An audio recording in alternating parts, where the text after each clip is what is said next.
Senate Republicans officially have less than a week to pass President Trump's cuts to multiple federal agencies.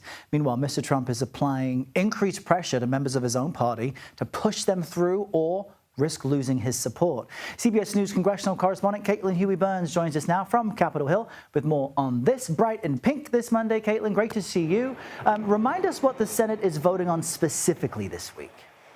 Hey, Errol, it's great to see you. Well, a little schoolhouse rock for our audience here. Reminder that Congress approves funds for use of federal projects, and then the president actually has the power to ask them to rescind approval of funds that they've already approved if he wants. And that can go through a process that only needs majority support in the Senate. So a little tricky parliamentarian strategy for you there.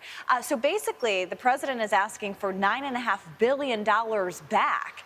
This is essentially those DOGE cuts that we've been covering for the past 6 months. That's essentially those DOGE cuts would be made into law, approved by Congress. If you've been wondering where Congress has been in all this, this is where they come into play. A majority of that is for foreign aid, Errol, but also portions of it are for public broadcasting. And that has obviously been the subject of ire for the president. He's gone after NPR, PBS, and the like.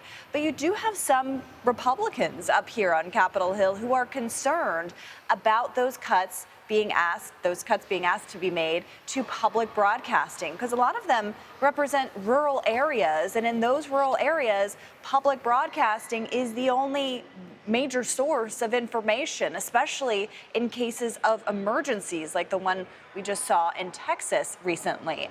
So that is a subject of debate among some lawmakers up here on the Hill. And so, Caitlin, does the GOP have support as it is right now to codify these cuts? I mean, the president wouldn't be acting with this pressure campaign if it wasn't decisive. Yeah, and you mentioned that pressure campaign, Errol. That's a really important point. He's been taking to his social media platforms to essentially try to persuade these Republicans to come on board, saying he will not endorse any Republican who doesn't vote for this package and anyone who is raising questions about support for public broadcasting. And you see that on the air on your screen there. So there's certainly a twisting of the arms here. Congress has until Friday to approve this rescission of funds. So the deadline is fast approaching. The clock is ticking. By and large, Republicans up here want to support these cuts, but there are also some concerns about some of the specific cuts. For example, I mentioned foreign aid.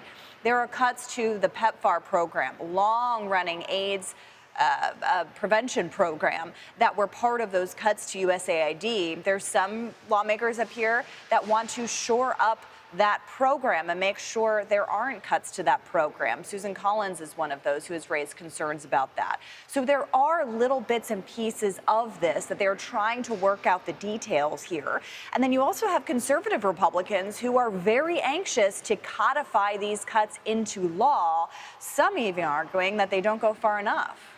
Yeah, all right, we'll keep watching that very closely. CHB, appreciate the update. Thanks so much.